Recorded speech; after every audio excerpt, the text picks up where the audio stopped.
Germany के महान mathematician Karl Gauss के मुताबिक मैथमेटिक्स को उन्होंने साइंस का क्वीन माना और अर्थमेटिक को उन्होंने मैथमेटिक्स का क्वीन माना। But we are not going to study about arithmetic, we are going to study about arithmetic progression. आज हम लोग अरिथमेटिक प्रोग्रेशन के आर.डी. शर्मा साहब के बुक का एक्सरसाइज 5.2 के क्वेश्चन नंबर 1 to 4 पर डिस्कस करेंगे। इस एक्सरसाइज में जो क्वेश्चंस है उनमें से जिस पर हम लोग डिस्कस करेंगे, गिवन सीक्वेंस को देखकर आपको ये बतलाना है, सॉल्व करके बतलाओगे, देखकर तो बतला नहीं सकते हो। उसको बताओ कि ये अर्थमेटिक प्रोग्रेशन में है या नहीं। हम लोगों ने डिस्कस किया था कि हर सीक्वेंस अर्थमेटिक प्रोग्रेशन में नहीं भी होगा। तो ये प्रूव करना है कि given sequence is in arithmetic progression और not in arithmetic progression. We have to prove that the given sequence is either in arithmetic progression और नॉट इन अर्थमेटिक प्रोग्रेशन। तो चलते हैं क्वेश्चन नंबर 1 में। एक्सरसाइज 5.2 का क्वेश्चन नंबर 1 में sequence ही find करना है। अर्थमेटिक प्रोग्रेशन हो या नहीं हो ये तो कहना मुश्किल है कि वो अर्थमेटिक प्रोग्रेशन में है या नहीं, लेकिन nth टर्म दिया हुआ है। Right the sequence with the nth term. ये क्वेश्चन नंबर 4 है, क्वेश्चन नंबर 1 का क्वेश्चन नंबर 4। an ये nth टर्म है किसी भी सीक्वेंस का, 9 - 5 है, तो इसका सीक्वेंस फाइंड करना है। nth टर्म गिवन है, an is equal to 9 - 5n। Sequence find करने के लिए n की जगह पे 1 2 3 4 इस तरह से रखते जाओ, सीक्वेंस प्राप्त हो जाएगा। a1 जब रखेंगे n इज इक्वल टू जब 1 रखेंगे 9 - 5 इंटू 1 इज इक्वल टू 9 - 5 4 हो गया, यानी फर्स्ट टर्म उसका 4 है। n2 रखेंगे ये तो सेकेंड टर्म निकलेगा, 9 - 5 into 2 is equal to 9 - 10 is equal to -1। ठीक, E3 निकालेंगे यानी कि थर्ड टर्म, 9 - 5 इंटू n की जगह पे 3 रखेंगे तो 9 - 5 3 15 इज इक्वल टू -6। इस प्रकार से ये जो सीक्वेंस प्राप्त हुआ वो सीक्वेंस है 4 - 1 - 6 डैश डैश डैश। ये तो हमारा आंसर यहाँ पर क्लियर हो गया, लेकिन अगर इसमें ये फाइंड करना हो कि ये जो सीक्वेंस हमको प्राप्त हुआ क्या वो एपी को बनाता है, क्या ये एपी में है, नेक्स्ट क्वेश्चन इसी पर बेस्ड है। तो इसके लिए हम लोग क्या करेंगे, ये सेकेंड टर्म है, तो ये सेकेंड टर्म में A2 में फर्स्ट टर्म ये वाला टर्म को सब्ट्रैक्ट करके देखेंगे जो भी आएगा। फिर ये थर्ड टर्म है, थर्ड टर्म में सेकेंड टर्म को सब्ट्रैक्ट करके देखेंगे क्या आता है। अगर दोनों का वैल्यू सेम है तो ये अर्थमेटिक प्रोग्रेशन में है। जैसे यहाँ पर -1 - 4 is equal to -5, A2 - A1 -5 और फिर A3 -6 और माइनस, और ये माइनस है तो माइनस माइनस प्लस हो जाएगा, तो ये -5, यानी कि दोनों डिफरेंस -5 ही है। इसका मतलब ये जो सीक्वेंस है ये अर्थमेटिक प्रोग्रेशन में है। अब चलते हैं क्वेश्चन नंबर 2 में।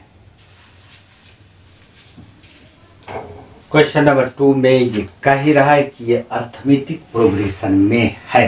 nth term of the given arithmetic progression 6n + 2, तो कॉमन डिफरेंस फाइंड करना है। सेम क्वेश्चन है, हम लोग nth टर्म दिया है तो an is equal to 6n + 2 इसको लेकर चलेंगे।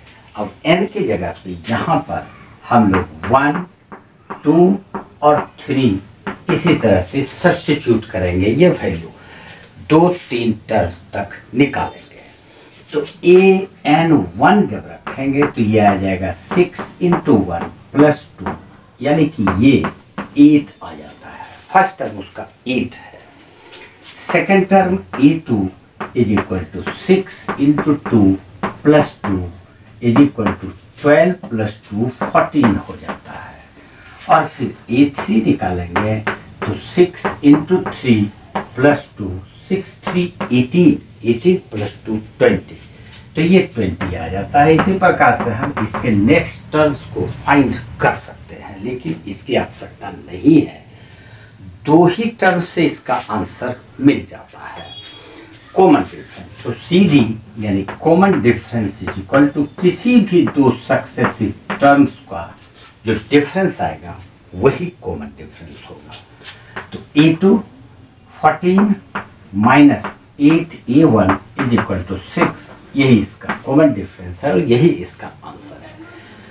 क्वेश्चन नंबर 3 बिल्कुल सेम है क्वेश्चन नंबर 2 के जैसा, क्योंकि उसमें भी अर्थमेटिक प्रोग्रेशन का nth टर्म गिवन है। वो अर्थमेटिक प्रोग्रेशन का nth टर्म है 5n - 7। ये क्वेश्चन नंबर 3 है। an = 5n - 7 ये गिवन है। इस प्रकार से हम इसमें n का वैल्यू जिस तरह से ये रख के a1 a2 a3 फाइंड किए, हम फाइंड कर सकते हैं। अगर n की जगह पे 1, 2 और 3 रखेंगे तो हम ये वैल्यू इस तरह से a1 a2 a3 फाइंड करेंगे और फिर किसी भी 2 सक्सेसिव टर्म्स के डिफरेंस को फाइंड करेंगे, वही हमारा कॉमन डिफरेंस आएगा। उम्मीद है कि ये क्वेश्चन नंबर 3 सॉल्व कर लोगे। क्वेश्चन नंबर 4 थोड़ा सा डिफरेंट है। जैसे कि अर्थमेटिक प्रोग्रेशन में है, कभी कभी ऐसा भी आ जाता है, क्वेश्चन पूछा जाता है कि ये साबित करो कि ये अर्थमेटिक प्रोग्रेशन में नहीं है। इसको कैसे साबित करेंगे, ये क्वेश्चन नंबर 4 है। जैसा हम लोगों ने पहले भी डिस्कस किया है कि कोई भी सीक्वेंस का nth टर्म अगर गिवन है तो अर्थमेटिक प्रोग्रेशन में नहीं भी हो सकता है। ये क्वेश्चन नंबर 4 में यही पूछा जा रहा है। आप साबित कीजिए। So that the sequence defined by an = 3n² - 5 is not in AP। ये AP में नहीं है, ये साबित करना है। अभी तक हम लोगों ने साबित किया कि ये AP में है, साबित करो। अब साबित करेंगे ये AP में नहीं है। प्रोसेस में कोई परिवर्तन नहीं, ठीक उसी तरह से बनाएंगे जैसे कि पहले भी बनाते आए हैं। nth टर्म दिया हुआ है an = 3n² - 5। यहाँ पर भी हम लोग n = 1, 2 और 3 इसी तरह से रखेंगे। 3 टर्म्स निकालना काफी होगा। तो इसका फर्स्ट टर्म a1 = 3 × 1 का स्क्वायर -5, 3 - 5 -2, तो फर्स्ट टर्म इसका -2 आता है। फिर सेकेंड टर्म इसका a2 निकालेंगे, 3 × 2 का स्क्वायर -5 = 2 to 4 3 12, 12 - 5 = 7। सेकेंड टर्म 7 है। फिर थर्ड टर्म लेंगे, ये 3 n = 3 रखेंगे, 3 × n 3 रखेंगे तो 3 का स्क्वायर -5, 3 3 9 3 27 -5 = 22। 3 टर्म्स निकालने के बाद हम लोग किसी 2 टर्म्स का डिफरेंस फाइंड करेंगे। जैसे यहाँ पर फाइंड करेंगे a2 - a1, a2 7 - a1 -2 तो माइनस प्लस = 9 हो जाएगा। ठीक, अब निकलते हैं a3 third term - second term = third term 22 minus second term 7, ये 15 आ जाएगा। यहाँ पर एक बार डिफरेंस 15 आता है और दूसरी बार डिफरेंस 9 आता है, यानी कि दोनों डिफरेंस इक्वल नहीं है।